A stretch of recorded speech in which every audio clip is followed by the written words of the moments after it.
প্রিয় দর্শক, দেশ এবং প্রবাসে এই মুহূর্তে যে যেখান থেকে আমাদের ইউটিউব চ্যানেলটি দেখছেন সবাইকে প্রীতি এবং শুভেচ্ছা জানিয়ে শুরু করছি আজকের প্রতিবেদন। তো দর্শক, দেখতে পাচ্ছেন যে আমার সামনে একজন বোন দাঁড়িয়ে আছে। আজকে আমরা আজকে বোনটির জীবনের গল্প শুনবো। আপু, আসসালামু আলাইকুম। কি নাম ভাইয়া? পিয়া। পিয়া আপু কি ভালো? হুম, ভালো। তো এই যে ভিডিওর সামনে কেন, কিসের জন্য একটু বলবা? ভিডিওর সামনে আছি, খুব কষ্ট থাকি। দাদি আছে, 3টা ভাই বোন আছে। তো আইসি আমি কষ্ট করে প্রতিবেদনের সামনে আসছি, মাসে বাড়ি কাজ করি। তো যে টাকা পাই টাকা পোষায় না। মানে মানুষের বাসায় কাজ করো, তো যে টাকা পাও তাতে কি সংসার চলে? চলে না, পোষায় না। পোষায় না। তো এখন এই যে সংসারে কে কে আছে, মানে তুমি ছাড়া? সংসারে আমি ছাড়া 4জন মানুষ আছে। 4জন মানুষ আছে, দাদি আছে, 3টা ভাই বোন আছে, আর আমি। সব মিলে 4জন। মানে সব মিলিয়ে 4জন। 4জন আছে সংসারে। তো 4জনের ইনকাম করে কে কে? ইনকাম আমি একাই করি। একাই করো? তাতে কি একজনের ইনকাম দিয়ে 4জনের মানে খাওয়া যায়?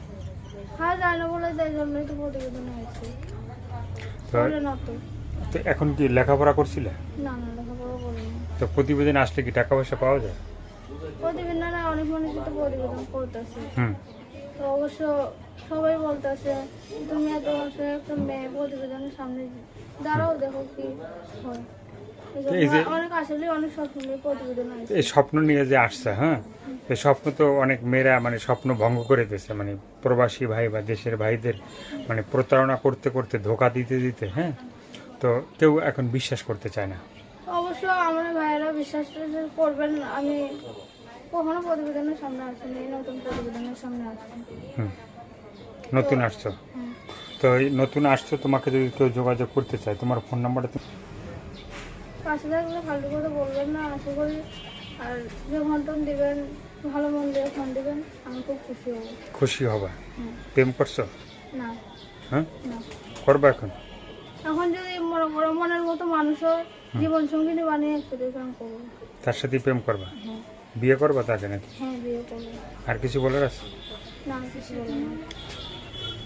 দর্শক, এই আপুর কথাগুলো শুনলেন, ভালো লাগলে অবশ্যই তার পাশে থাকবেন। সাহায্য সহযোগিতা, প্রেম ভালোবাসা, বিয়ে শাদী যে যেটা করবেন সেটা আপনাদের একান্তই ব্যক্তিগত ব্যাপার। ভালো থাকেন, সুস্থ থাকেন, 5 ওয়াক্ত নামাজ পড়বেন আর দেশটাকে বেশি বেশি করে ভালোবাসবেন। সবাইকে আল্লাহ হাফেজ, সবাই ভীষণ ভালো থাকবেন।